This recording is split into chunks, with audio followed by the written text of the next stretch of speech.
Welcome to the Sisterhood of Sweat podcast. Tonight's guest is Rhonda Britten, master coach, Emmy Award winner, repeat Oprah guest, Huffington Post contributor, and she has changed lives in over 600 episodes of reality television. She is an Emmy Award winner. She is the author of 4 bestsellers, including her seminal work, Fearless Living. And she is the founder of the Fearless Living Institute, home of the Ivy League, I hope I'm saying this right, of life coaching training. I don't have my reading glasses on, you guys, but I think I've got it. She is America's favorite life coach. This I know. And I am so excited to welcome the amazing Rhonda Britten to the show. Well, thank you. I'm so glad to be here. And there's nothing better than sisterhood and empowerment and changing lives. Nothing better watching a soul unfold. Nothing better. Oh my gosh. I know, right? It's like the whole thing about the Sisterhood of Sweat is sweat. Strong women, empowering, achieving together. And that's what it's all about. And I am so excited to have my sister, not really my real sister, but my sister in sweat. We can totally make it happen. Rhonda on the show today. And I can't tell you enough. You guys, I got the goosebumps when I was just getting ready to put all her stuff up today. Just about the surrealness of the message that she brings surrounding fear and oppression and overcoming things that have you stuck. And I'm just excited. Without any further ado, I just want to really start diving into Rhonda's story because it is so powerful. Oh, thank you. And, I think I know you and I agree on this, that everybody has a story. And everybody's story is impactful, no matter what you think of your story. I think that we compare stories, we judge our story, we think we shouldn't have our story, we hate our story. And I think one of the things, the only way that I got through it, I think, to the other side of it is, the first step was for me to embrace my story, to really understand that this is my story. Because I don't know about you, Linda, but I kept my story secret for 20 years. Like, I didn't tell anybody my story. What are you thinking? What are you, crazy? I mean, if you were in college with me, or if I met you and you didn't know my story, I'm not going to tell you my story, because it was so humiliating to me, so embarrassing to me, so devastating to me that, and then when it happened, people weren't allowed to hang out with me anymore or play with me. So I was so ostracized and so rejected that as I grew up and had to live in this story, I didn't want it to be my story, and I really rejected it. And I think I just want to start there with just the willingness to accept your story. And I think the willingness to accept your story really talks about how then you can make a different choice. Because if you don't accept your story, you actually can't get beyond your story. So what Linda's referring to, isn't that true, Linda? Yes. Totally, right? You have to accept it in order to get beyond it. If you don't accept where you are, you can't leave that abusive relationship, right? You can't leave, right? You can't get a better education. You can't make more money if you don't tell yourself the truth about where you are. And that includes right now in your life and every story you've ever had, right? Right. So the story that you're referring to happened when I was 14 years old, and that's my big story. And I grew up in a little tiny town in Upper Michigan, and 365 inches of snow a year, 2 restaurants, big boy, and the fancy Douglas House Hotel. We had no fast food restaurants in my town at all. You had to go to Marquette for that fancy thing. And when you'd go down to the mall at Marquette, you'd be like, did you go to McDonald's? I mean, because it was like the big thing, like you could go to McDonald's, right? We didn't have McDonald's or any fast food. So I grew up in a little town, and today was Father's Day, and I was 14, and my father and mother had separated, and my father was coming out to take us to Sunday brunch, and it was pretty special because, again, little tiny town, don't go out. So my mother had made me a brand new dress. It was white and cotton, and couldn't wait to show it off. And so I'm in my mother's room helping her get ready, and she's putting on her blue eyeshadow and her rose lipstick and her beehive hairdo. And my father comes in, come on, come on, come on, come on, because that's what dads do, right? And my two sisters are fighting it out in our one bathroom. Yes, one bathroom, probably how you grew up, Linda. Everybody grew up in my day, right? With one bathroom, this fancy stuff. We had one bathroom for sure. One bathroom, right? And there was 5 of us, right? And there's one bathroom. And so my sisters are fighting it out in the bathroom. Me and my mom start walking outside to go out with my dad. And my dad looks at me and says, I'm going to get my coat from the car. Now, this coat was a tan Naga hide leisure suit coat. Naga hide, for those who don't know, is basically fake leather. But back then he looked good. It was a good looking dad, a good looking coat. So my dad opens his trunk, grabs his coat. And as me and my mom are walking out, I noticed that he has not grabbed a coat, but he has grabbed a gun. And he looks at me and says, looks at my mom and says, you made me do this. He says, you made me do this. And he fires the gun. And I start screaming, Dad, what are you doing? Dad, what are you doing? Stop. And he cocks the gun and he looks at me and he basically, I thought I was going to be next. My father tried to strangle me when I was 12. So I've got a gun in my face now. I'm completely convinced he is going to shoot me. And so I completely freeze, right? And I look at him, he looks at me, I blink, he blinks. And then my mother, who already has a bullet inside her, screams, no, don't. And my father, realizing my mother was alive, took that bullet intended for me and shot my mother a second time. And that second bullet went out my mother's back and landed in the car horn. And for the next 20 minutes, all I heard was, eh. And then my father came right in front of me, just like literally 2 feet, and put the gun to his head and fired. And I became the sole witness to my father murdering my mother and committing suicide in front of me when I was 14. Now, Linda, I don't know how you would react. I don't know how anybody else would react, but this is how I reacted. I blamed myself. I mean, I was the only one physically there to stop it, right? I didn't grab the gun. I didn't kick my father's feet. I didn't jump in front of my mother. I did nothing heroic, right? I just stood there frozen, right? And my mother isn't dead. My father's dead, and I did nothing. And for the next 20 years, I basically lived 2 lives. I kept getting straight A's in school and smacked on my smile and pretended I was okay, right? And I did that for 20 years. But at night, in the middle of the night,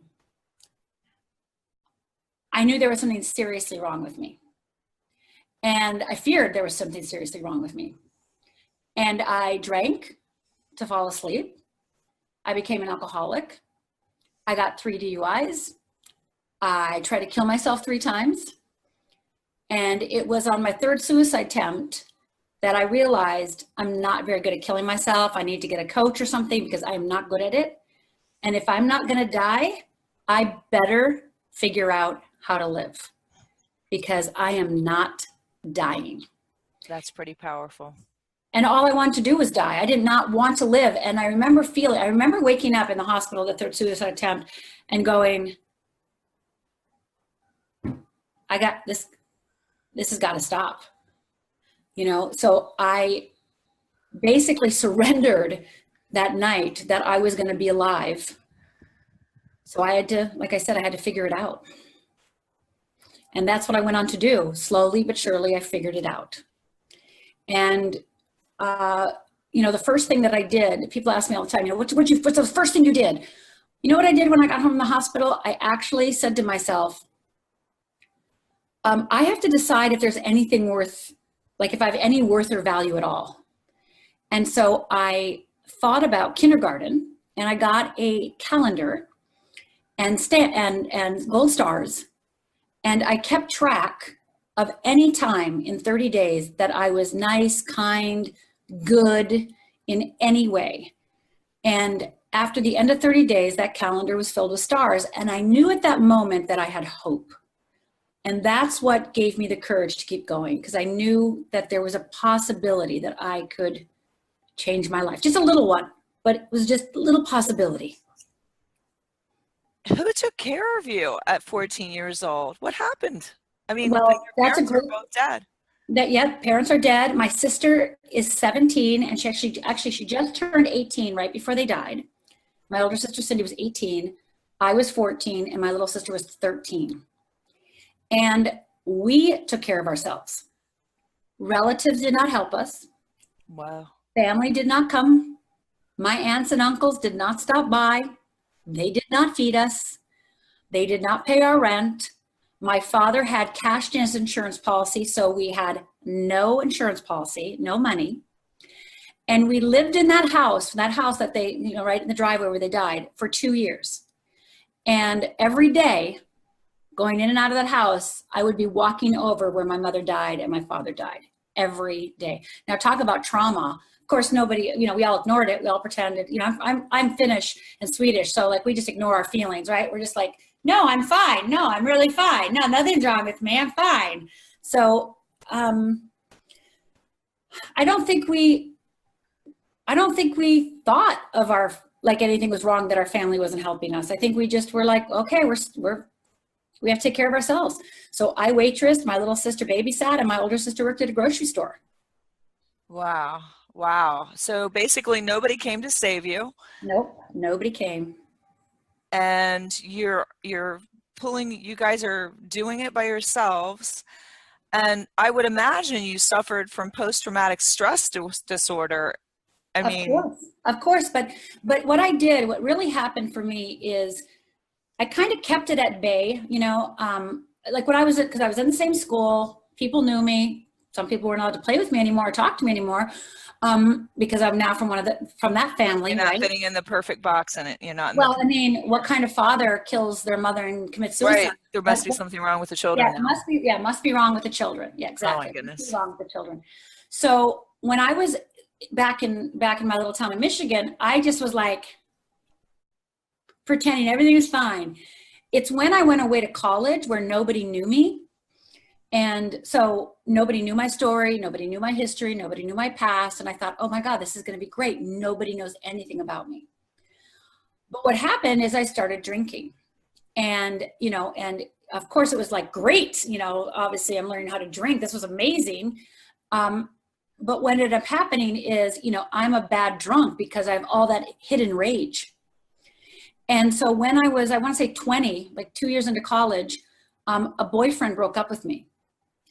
And let me just say, Linda, when he broke up with me, let's just admit right now that I tore apart the bar we were in. I took off my shoes and threw them at the bar, broke the bottles at the bar, literally lost my mind. And I think to myself, I think that's really when the ice melted, right? Like it was like, right. Him breaking up with me was my parents dying. That was the moment. Rejection. The rejection and the abandonment and, yeah. And he's going to save me, right? He's going to save me, right? Yeah. And now he's dumping me. And I'm like, what? And that was the moment that really everything came crashing down. Like my whole world. That's my first suicide attempt. And that just started me on like drinking more, suicide more, DUIs, because now it's like I had nothing. Now it was the cat was out of the bag, right? Like my emotions now I couldn't stuff them in anymore, right? The trauma was now ignited and it was there for everybody to see. And so it just, you know, I would go from, you know, trying to get love to, you know, to heal my wounds to, you know, rejecting them. And oh God, Linda, when I would say this to guys, I mean, I think about every guy I've ever dated, I want to just apologize to them because I used to say this to them, Linda, you're my mother, you're my father, you're my sister, you're my brother, you're my everything. I mean, and I thought it was a compliment, Linda. I thought it was a compliment. Wow. You know, though it's the trauma, you know, it's crazy how the trauma that you go through affects your every relationship until you're able to release it, right? Right. And I want to say even to release it and now even, you know, I've forgiven my parents. I've released my parents. I've done a lot of work on myself and on my relationship with my parents, even after they passed. And I still have a relationship with them today. And whenever I'm going through something really difficult in my life, some really big challenge, Yeah. a little piece of their death comes up to be healed. You know, a little piece of my father and I's relationship comes up to be healed. A little piece of my mother and I's relationship comes up to be healed. So I always tell people, yes, you can release it, and you release it, but don't think that it may come to visit you to get healed on a whole other level as you increase your consciousness, as you go deeper into your forgiveness and healing, and as you open up your heart. You know, your heart opens up, and then you hit something, right? You like hit a little wall, and it's like, that's like, oh, it's not like you're bad or wrong or anything. It's just, well, that's the healing you've done. So now you get to heal again and get to heal again. And so I always say, when I'm going through a tough time and my father comes to visit me, you know, and I have a feeling, you know, I just go, oh, wow, this is my dad again. I always say, bring it on, because I know it's good. And I think most people think like, oh my God, I'm feeling it again, I'm wrong or bad. It's like, no, it means you've grown so much to hit a new spot to actually heal another piece of it. So I say, bring it on. Wow. This is pretty powerful. And I agree with you 100% about the fact that when you go through pain and trauma like that, you don't even know what you don't know. You don't know all the pieces that you've stuffed down deep inside and been ashamed to tell, or, you know, just afraid. And all of a sudden you have these new pieces. You thought you were healed, but you weren't completely. And so you have to be prepared for that, where your healing may take longer. It's not all done at once. Yeah, and I think it's just, I mean, I actually even think of it like this. It's like, you know, as I expand in heart-opening love, as I expand in fearlessness, as I expand in awareness, I'm going to hit those pieces that are just covered up by that dust and the grit of the journey, right? And so I don't know if we'll ever be wholly healed, right? Every single ounce of us. And I don't even think that's the point. I think the point is to be in relationship with yourself, to awaken to who you really are, and to be in the process of unfolding. I mean, I think that's what I think anyway. I mean, I think that a soul unfolding, that's what I do for people, and that's what I do for myself, is I'm unfolding my soul each and every moment, and I want to be available to that soul unfolding. And it was the real healing for me came because, you know, all this time that I was suicide attempts and drinking and sleeping around and et cetera, it wasn't like I wasn't going to workshops and reading books. I mean, I started reading self-help books when I was 12, Linda, right? So, I mean, I've been a self-help God girl. God, I was in choir when I was 5 at church. You know, I sang all the solos when I was 10. You know, so I'm a God girl and a self-help junkie since I was very young. And so I would have these inspirational moments. I'd read a book and be inspired. You know how that feels like. It's like, yay, it's amazing. Oh, wow, that's what I want. Right? And then I remember feeling like I would shut it and I wouldn't know how to do it. Right?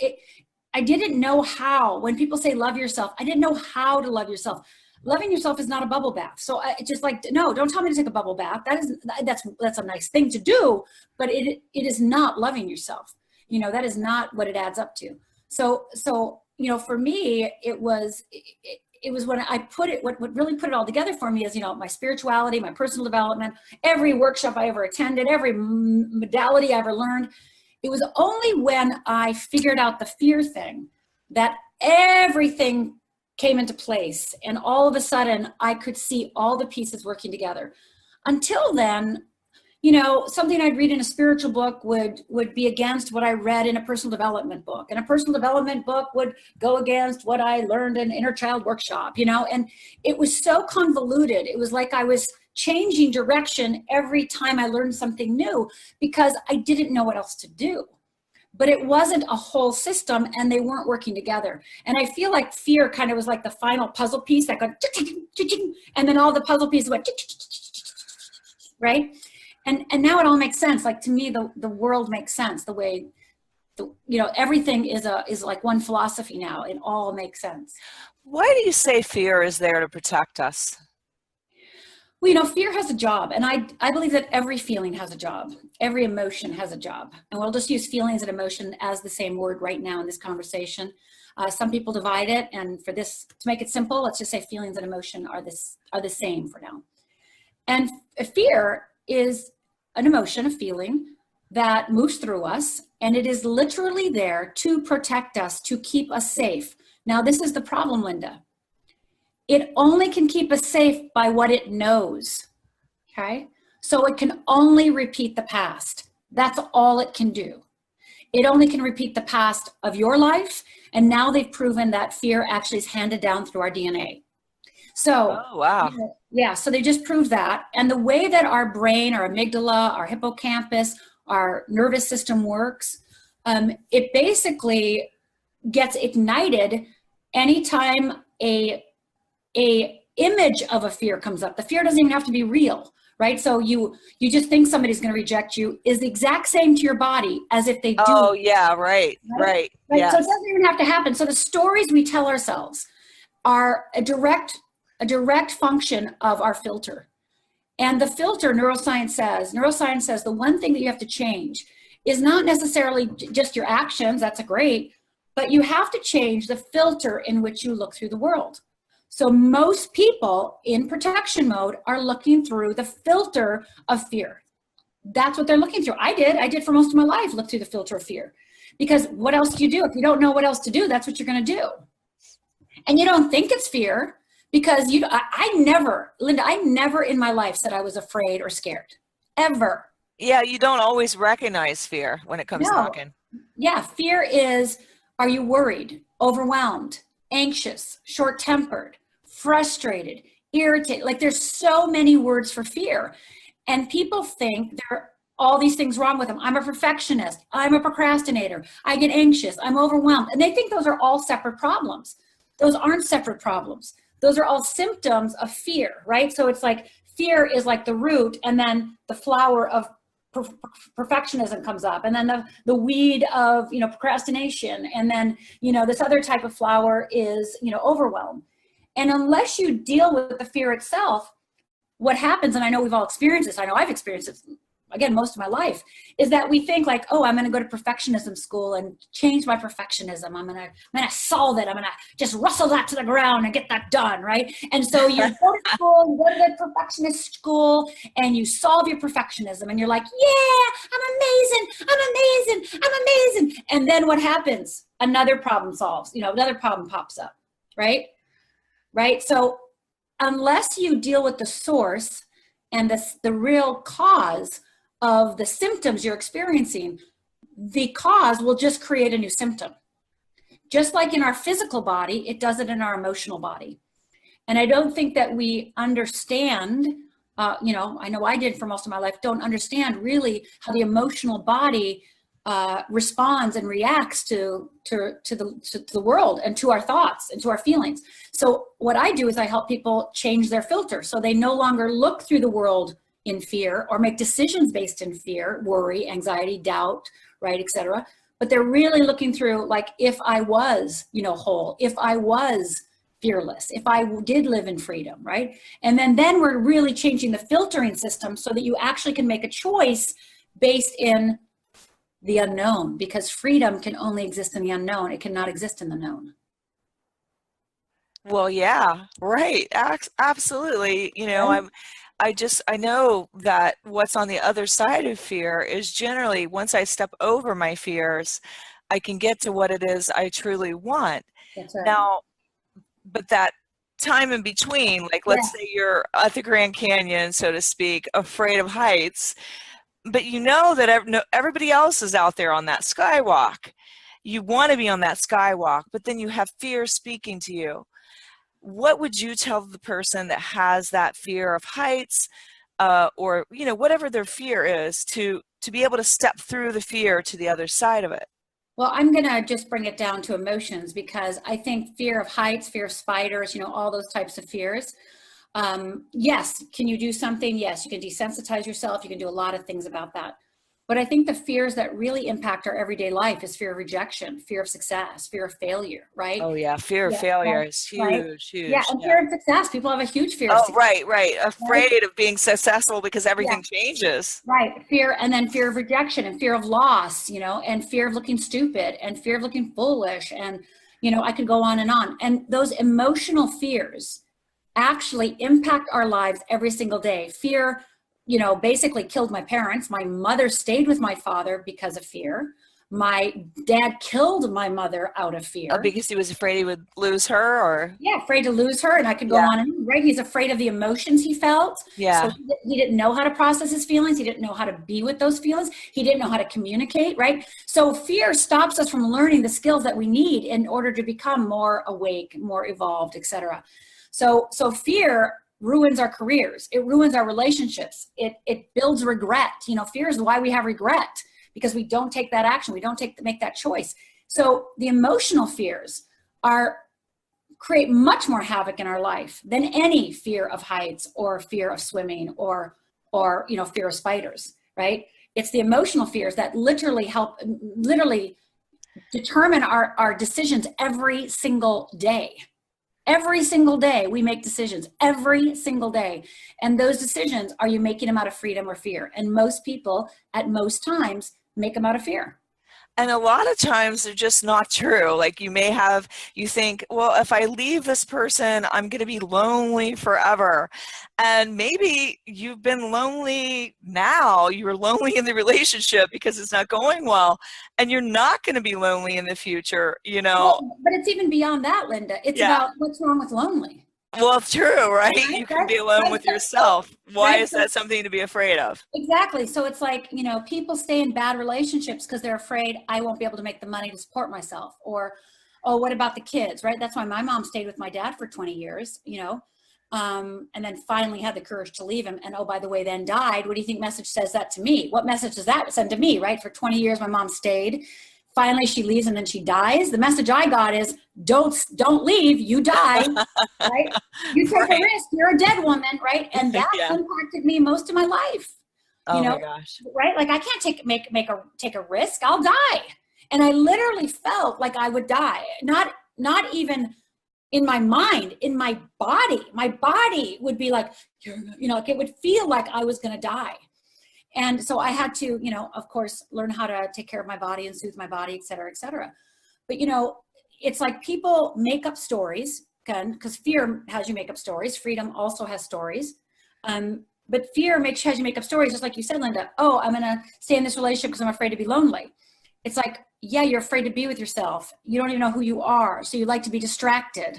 And you'd rather be distracted in a bad relationship than choose yourself, because loving yourself and choosing yourself, what does that mean? Oh, I'm not worthy of that. I don't deserve that. Oh, where were you told that? Where did you learn that? So it literally is, it literally. Or you're too old, or I'm too old to be out of this marriage. I've been in it for, you know, 25 years or whatever, right? I'm going to lose the kids, right? Oh my gosh, yeah. In careers, like, oh, I can't triple my income because my sisters won't talk to me. My brother won't talk to me. I can't make more. I mean, we all know that there is an unconscious agreement between parent and child. A lot of research has been done on this, is that most children never make more than their parents. Because there is a underlying, the parent is still the breadwinner, still the caretaker. Therefore, you can't make more money than your mom and dad. So the people that you just break that is awesome. But then how many people break it and then lose their money and go back, right? So you have a set point based on your willingness to be fearless, right? Your willingness to be in freedom. And you've got to shift that set point, or it's just going to always, you might have success, but you'll fail again.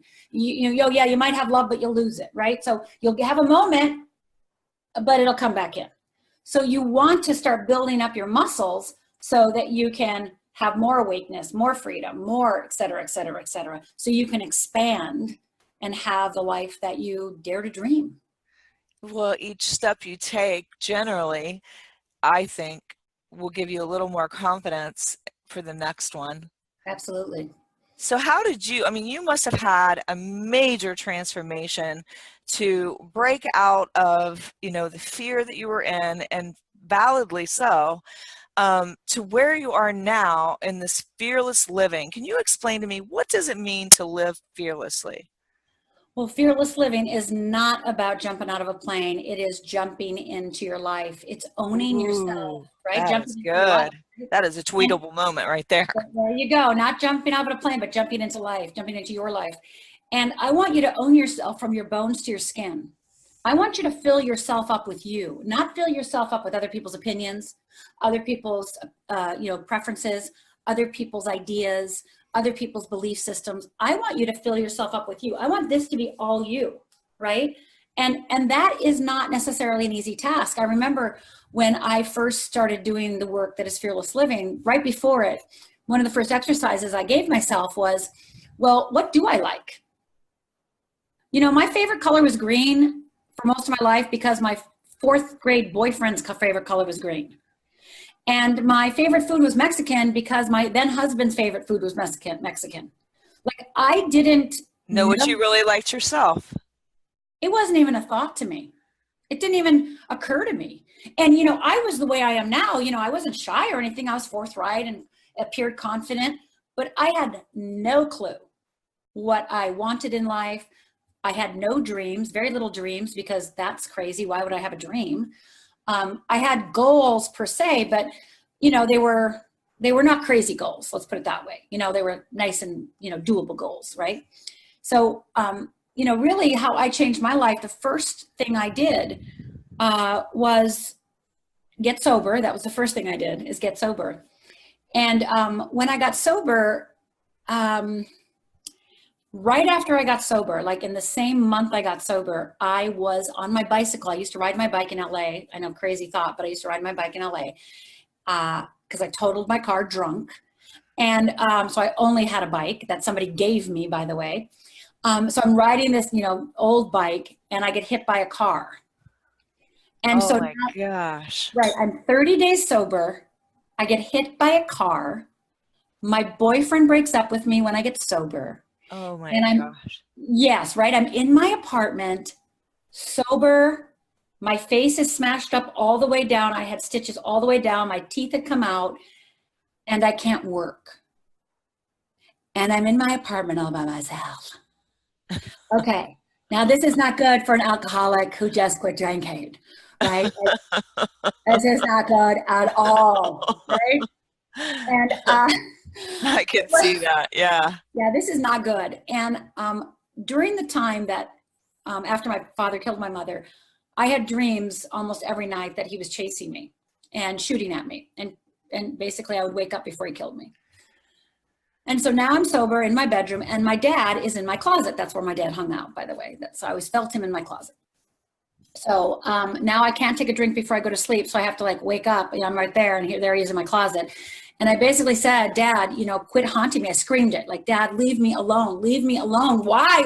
Like, just leave me alone. Jesus, Lord Almighty. You took my mother. You took my life. Now you're still here. You crazy. Like, just leave.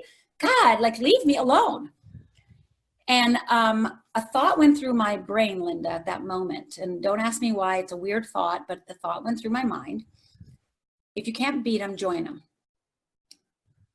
And so I thought to myself, okay. And so I asked my dad, I go, Dad, come over here. Come over here, Dad, come over here. And my dad came over, and I hugged my dad. I just really hugged him. And I said, I forgive you. And my dad whispered in my ear, that's what I've been waiting for. So I cry myself to sleep, fall asleep, and I'm having the same dream. My dad is now chasing me again, chasing me, shooting at me. And instead, I did something called lucid dreaming, which is I decided how I was going to be in that dream. And so I turned around and said, just kill me. So he cocked the gun, shot at me, missed. Put more bullets in, shot at me, missed. Third time, put bullets in, cocked it, shot at me, missed. And he looked at me and he goes, well, I guess that's done. And there was a little stone wall right next to him, and he got on this other side of it, picked up a picnic basket, and said, do you want to have a picnic? And he spread out a blanket, and we had a meal, and I have not had a nightmare since. Wow. Yeah. So that, the sobriety, and then forgiving my father and having that moment and giving up letting go of the nightmares and facing my father in that dream was critical. And then the next piece, I would say the next big piece of it was me forgiving my mother. Forgiving her for staying? Forgiving her for staying, forgiving her for, my father tried to strangle me when I was 12 and she didn't take me out of the house. Right, right. Not protecting you. Not protecting me. I got a letter from my aunt after my mother died that said, oh, Ron, my dad, Ron hates Rhonda so much, I don't know what to do. It's like, well, if the father hates the daughter so much, let's think about it. You know, like she didn't protect me. She didn't talk to me. She didn't help, you know, I mean, again, and I get, we could all be, you know, we all are grown-ups and go, well, my mom didn't know. But that is that spiritual bypass, right? I had to allow myself to get really angry at her and really, really hurt. To be able to let go of it. And to let go of it. Yeah. You know, I think too many people understand the right answer, right? The spiritual bypass of like, well, I know she did the best she could. It's like, that doesn't help you heal. You actually have to go, I'm pissed, Mom. And yeah, it's been 20 years that you've been dead. And well, you know what? You don't even know what to be pissed about at first because you were just a kid. Yeah. And so I know for myself, I was pissed when I realized I sat at the holiday table every holiday with my abuser. And why did my mother or my father or whoever make sure that never happened? So I think you don't even know when you're young what you should be pissed about. I agree. And then your mom, you know, threatening all the time to kill herself, you know, and there you are pretending you're happy. Right. Yeah. Right. So, like everything's fine. Everything's fine. Yeah. So finally, in the 20th anniversary of their death, I did a huge forgiveness and letting go ceremony. And I just wrote and bitched and moaned and wrote and burned and, you know, just did everything I could. I was there for hours. I mean, like literally probably 4, 5, 6 hours. And I brought my best friend with me and she stood maybe, you know, 10 feet away from me and just watched the whole time because I just needed a witness.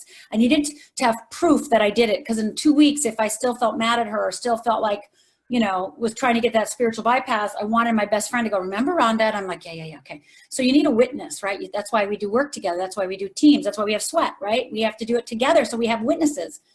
So she witnessed and I just took my mother off the pedestal and quit making her the innocent victim and really just made her my equal and said, Mom, I see you were lonely. You were scared. You didn't know how to deal with that. You didn't have the tools and you didn't put me first and you didn't know how to put me first. And you didn't know how to put my sister. Well, she didn't know how to put herself first. No, she didn't. Absolutely. How could she put you first? She didn't even know how to put herself first, right? Absolutely.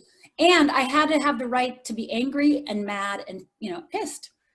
And so that day, I remember walking away on the 20th anniversary of their death and turning around, like, you know, I was at a lake and I turned around and started walking away. And I remember thinking, wow, this is the first time I've ever walked in my own 2 feet. I've never walked in my own 2 feet before. I've always walked in the shadow of my mother and father. It was transformational. Wow. How can we stop, you know, playing the victim and start owning our own power? Because that sounds to me what fearless living is in a way. I think the first thing we have to do is we have to admit that we're a victim, right? And it's hard to do that because humiliating, you know, even today, even now, right now in my life, when I'm hitting a wall for myself or something's coming up for me, I always ask myself, where am I being a victim? Because I want to get comfortable with victim in the sense of, I don't want to be ashamed or humiliated or turn away or pretend I'm not being a victim. And I think that we have to admit that to ourselves. Like, I'm waiting to be saved. And heck, we all want to be saved. You know, we were all little yeah. kids. Oh, absolutely. Right? There's nothing, I mean, trust me, there are days that I still want to be saved, right? Like sit in the bed, have my pity party and be like, why isn't anybody saving me, right? And as Mary Oliver says, no one can save you but yourself, right? So, so I think the first thing is starting to realize that you're not crazy. There's nothing wrong with you. It's just fear. And the more honest you get with yourself about where you keep yourself in the victim role. And how do you know you're in a victim role? You're blaming somebody else. You're thinking other people should change and you're okay. Like they should change. I'm fine. You know, like they're the ones that did it. They're the ones that did that.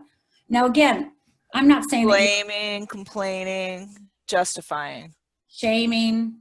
Yeah, all those things, right? Shaming yourself, blaming others. Yeah, all that stuff. I mean, it's all symptoms that you want the world to change around you so that you can be okay with yourself, right? Even though you don't feel okay.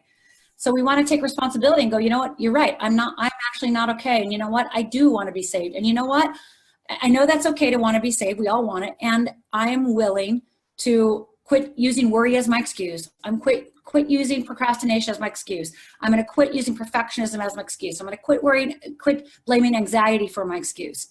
I'm going to quit blaming anything for my excuse and be able to look at myself with real eyes in humility and love and say, oh my gosh, you sweet, sweet, innocent thing. You had no idea. You know, I think the greatest thing, I don't know about you, but I think the most important thing all of us rarely hear is, I am so sorry that happened to you. I am so sorry that happened to you. That should not have happened to you.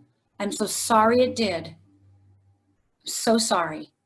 And now you have the opportunity to take your life back from that situation, from that event, from that person, and take it back. Because I think most people, Linda, like me, for 20 years, my parents ran my life even though they were dead, you know, and I had to finally go, I am willing to put them to bed so that I can own my life.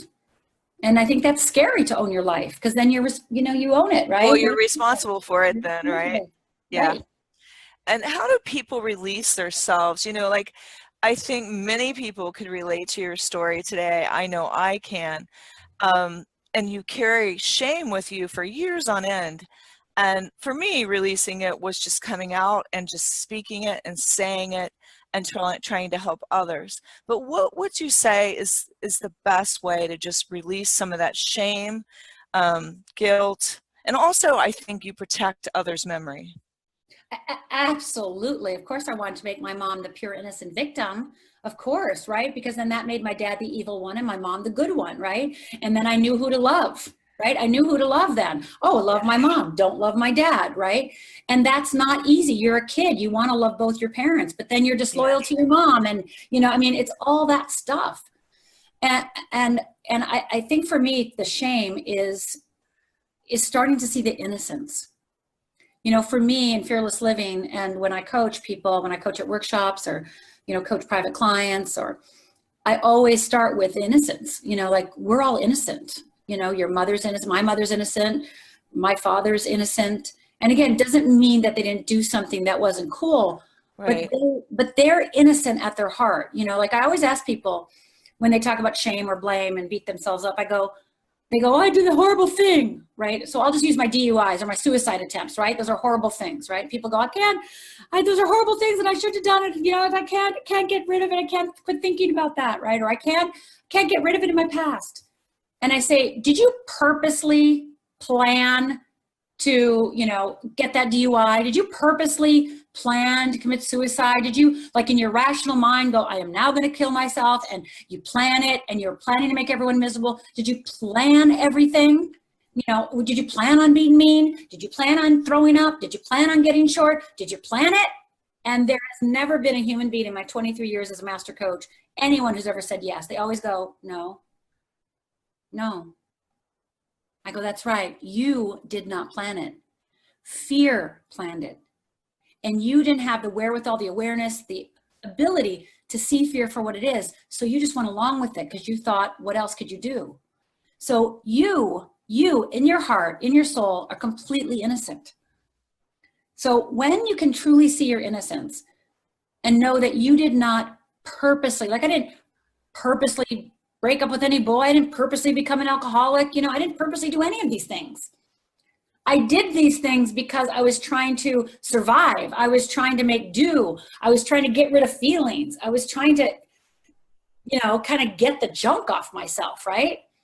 And, oh, if I drink, I can forget, right? If I commit suicide, I'll be gone, right? Like, all these things. But inside of all that, I was innocent. I was just trying to get a need met. And I didn't know how to get that need met except through fear, because we're all driven by our needs. And, you know, your needs can either be fulfilled by fear, which doesn't usually work out very well, or through freedom, through your true authentic nature, through who you really are, through what's really moving through you. So whenever I work with somebody on shame, I go, okay, let's talk about your innocence. Let's talk about your needs. And we can always point to needs. I go, did you have a need? And they're like, what? I go, let's talk about your needs. You know, for me sleeping around, what did I have a need for? I had a need that somebody would love me, that somebody would accept me. I didn't know how to have a healthy relationship. The only thing I knew how to do was to have sex with random men. Okay. Right? So, Yeah. I mean, and then one will love me, right? Then one will love me, right? So, I mean, it's like I was just trying to get my need met. We're all just trying to get our needs met. And we just don't know how to do it in a healthy way because we're literally being driven by that surviving, you know, clutching, trying to make do, trying to figure it out. Confusion, overwhelm has us fall back on the past and has us fall back on the only ways we've seen, you know, in our family and friends and our caretakers. So in essence, you're really just breaking it down to what your core needs are. And so with fear, how do you get people to start, you know, like fear of being yourself, being your authentic self? You know, maybe you've been taught that you feel like it's not enough, okay, or you got punished when you were yourself. How does somebody move through that to know that being themselves is enough and not to be afraid of being authentic? Well, I've created a process, a methodology called the Wheel of Fear and the Wheel of Freedom. Because I fundamentally believe that all of us have a core fear, and your core fear may be different than my core fear, but you actually hit my core fear. Being authentic for me is like death, because me being authentic, I'll just go back. My wheel of fear and what I call the trigger, what my trigger is loser. So in my mind, the way that I was wired in fear is if I'm authentic, you're gonna know I'm a loser. So being authentic is not actually a good idea because I don't want you to know I'm a loser. So now I have to pretend I'm not.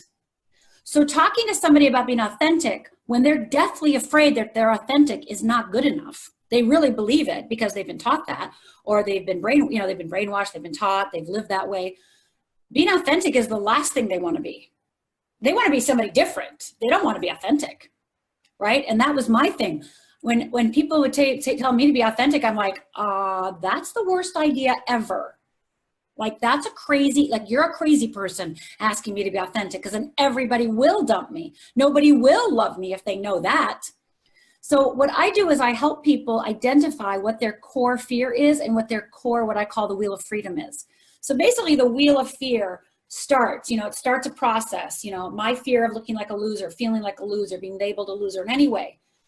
And by the way, I was never called a loser my whole life, but it is such a big fear, like it's just literally ripples inside me, that if I even smell it, if you look at Yeah, me, but you weren't called a loser, but there was things that happened that made you feel that way. And I was petrified that you would see me that way, right? So I start a chain of events. I say things, I do things, I behave certain ways. I do all, if I'm afraid to be a loser, then I might brag. I might tell you how amazing I am. I might go get advanced degrees. I'm going to do a whole bunch of things that maybe even look good on the outside, that people praise me for, all because I want to prove to you that I am not a loser. Okay. Now, that's just the beginning. There's 4 components of the wheel of fear. There's also 4 components of the wheel of freedom. And so I'm just gonna say the trigger for me, loser, and for me, my essential nature, which is one part of the 4 parts of the wheel of freedom, is authentic, okay? So I actually had to practice being authentic. And I remember sitting there like, people when they get their essential nature, they're always like this, I have no idea what that, I don't know what you're talking about, how do I do that? Yeah, so people know their wheel of fear, I mean, much better than their wheel of freedom. And that wheel of freedom is that missing piece of themselves that they hid away long time ago because it was not safe to show that. It was not safe to be that way. It was not safe to show it. It was not safe. No, not safe one bit, right? So they had to hide, right? They had to hide that piece. Oh my gosh, right? That is so real. That is so right on. Right? That is so right on. And so for me, I help people excavate to discover what that wheel of freedom is. And for me, like I said, is authentic. And is authentic going to trigger loser? Oh, yes. It's going to trigger loser big time, right? And so my job is to act from a place of authenticity. So whenever I'm making a decision, whenever I'm stuck, whenever I'm, at a place in my life where I have, again, have to decide right or left, I always look like, well, what would loser do? What would authentic do? Right? And then there's other pieces, like, again, there's 4 pieces to the wheel of freedom and 4 pieces of the wheel of fear. And on my wheel of freedom, I have for people like the things they need to do in order to activate their freedom so they then can be free. And I would say that when people learn their wheel of fear and wheel of freedom, you either do it at my Fearless Foundation workshop or through Fearless Living training program. And I think for me, the number one thing that I hear all the time is, now I understand why I made every decision in my life. Why I got married, why I got divorced, why I quit college, why I went to college, why I got that extra degree, why I was with an abuser. Every single thing makes sense. So then immediately, Linda, that eliminates shame. Immediately, your shame goes away. Right, because you all of a sudden you get this understanding and this perception of everything that has happened, and it's like an aha moment, like, wow, this is why. This is why. So the shame is no longer like you did something bad. You go, oh my God, fear was on patrol. Oh, okay. Oh, their fear was on patrol. Oh, geez. Okay. Fear. Oh God, fear was there too. Okay. Okay. And then everything, what's really cool, what ends up happening is not only do you see your own life through the eyes of fear and freedom, you see everybody else's. So people that you have no compassion for, people that you get short with, people that you get irritated by, you actually can see their fear. So you have better relationships, better communication, better connection, right? You can get beyond people's limitations or their, flaws, quote unquote, so to speak, to you, right? Because you see, okay, their fear is that. Okay. Oh, yeah. Like you start seeing everybody's fear. You're like, oh my God, their fear of looking stupid. Oh my God, their fear of looking foolish. And oh my God, their fear is, so you start seeing everybody's fear. And it gives you a compassion for the world and for yourself that for me, I've not found not found anywhere else. No matter how much I meditated, no matter how much I prayed, I did not find this compassion until I understood how people work and how I worked. Wow. And why do you say you should embrace, fear? Why do you embrace it? Because it's part and parcel of who you are. And it is just literally trying to help you get your needs met. And it just doesn't have a skill and doesn't have skills and tools. So the minute that you love fear and know that, and I said this I was on Steve Harvey last year, I think it was, and I said on Steve Harvey, I said, fear just loves you. It loves you. It doesn't know how to do anything besides fear. That's how it only knows how to love you. So it's loving you, trying to protect you. It's loving you, trying to make that bad decision because it thinks like, well, at least we know what's going to happen. At least we know what's going to happen, and we lived through that, so we're good. Right? So that's all it knows. So that once you understand that fear is literally at your service, you can actually use it to service you in a whole new way. You can actually shift the way it works. And now it doesn't become something you run from. It's something that you embrace and you can actually change. Yeah, it's kind of like embrace the struggle, embrace the grind. I really totally honed in on what you said earlier about just being able to close off all the voices except your own. Like, I had an experience this year when I was competing with a completely torn hamstring. I didn't know it was completely torn, but I knew something was not right with it, where it was the first time I have ever been able to completely shut out every single voice but my own. And that was quite an experience, and I hope to have many more of those. So I really understood what you meant about closing out the noise and just hearing your internal voice. Yeah, your true voice, the voice that really is who you are. And I think so many times people get confused by that. They don't know which voice to listen to. And that's the thing, people come to me and say, how do I hear my intuition? Or, how do I know which one's fear and which one's me? And once you understand like how fear works for you, it's really easy to tell the difference, right? It's easy. It's not hard. It's the confusion about what fear is and what freedom is that causes you not to understand what voice to listen to. And you were able to, some people call it the zone, right? You were able to literally like go, right? And, we all need that in our life to be able to do that. Well, and I think too, it was because I didn't listen to the voice, which was speaking to me right before I got hurt.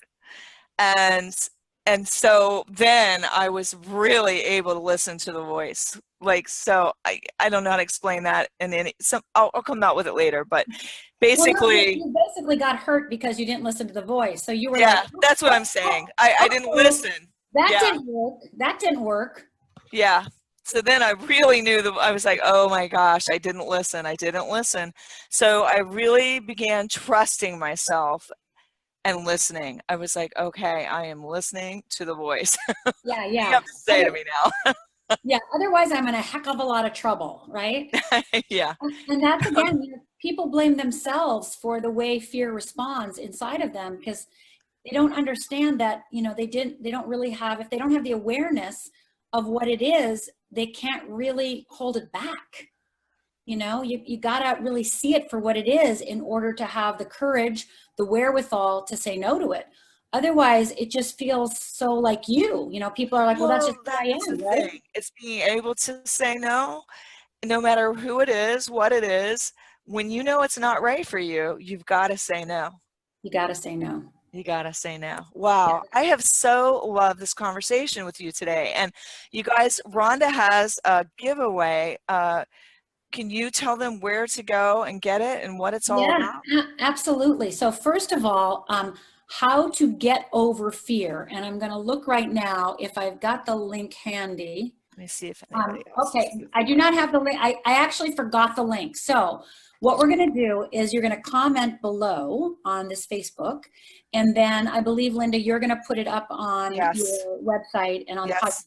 So go ahead and comment below, and then we will make sure that we get you the link. And we will put the link in here as soon as I find the link. But right now, I'm discombobulated, and I want to make sure I get you the right link. So we'll get you the right link and put it in the comments below. Let's just say by tomorrow. Well, we'll get the link up. Yeah, we'll I get will the get link it up. up right away. I know where to go get it. Okay, good. And I just want to acknowledge you so much for all the work that you have done to be this amazing person. I feel like I could just have a weekly conversation with you about this. And I mean, it's just so, it's everything. And you've done the work and you're helping so many lives with your story. And you've just really, I mean, you have really taken this to an amazing level. Like, I just when I was, you guys have to go on, you have to Google Rhonda Britten, you have to go on the YouTube and look at all of the messages she has put out that are just so healing, and for forgiveness, and for, getting over your fears and just being yourself. I mean, we're afraid to be ourselves, and I'm just, I can't say enough about what I discovered when I was listening to you on Doreen Rainey's podcast, first of all, but just looking and researching on the internet all about your work and the Fearless Living Institute, which you have. And where can people find your website and connect with you on social media? Go to fearlessliving.org, fearlessliving.org. And on social media, you can just look up Rhonda Britten, RHONDA I have a Facebook page, an Instagram, etc. And of course, there's also a Fearless Living Institute Facebook page. But just look up Rhonda Britten, look up it's a page, Instagram, Facebook, Twitter, etc., LinkedIn. And then, of course, go to fearlessliving.org, and go ahead and download the 25 Tricks of Fear. Is actually my freebie on my homepage. And when you go there, go ahead and opt in, get the download. And remember how I said there are ways fear shows up and you may not be able to recognize it? Well, the 25 Tricks of Fear is how you're going to be able to test yourself to see how fear does show up for you. So go ahead and download that. And then I know that Linda will be able to get the link up of your free gift that I'm going to be sending out, which is how to get over your fear of rejection. Wow. So that's going to be a goodie. That's going to be huge. And I have a feeling we're going to have to do this again. I have got to say that I'm going to be going back and listening to this.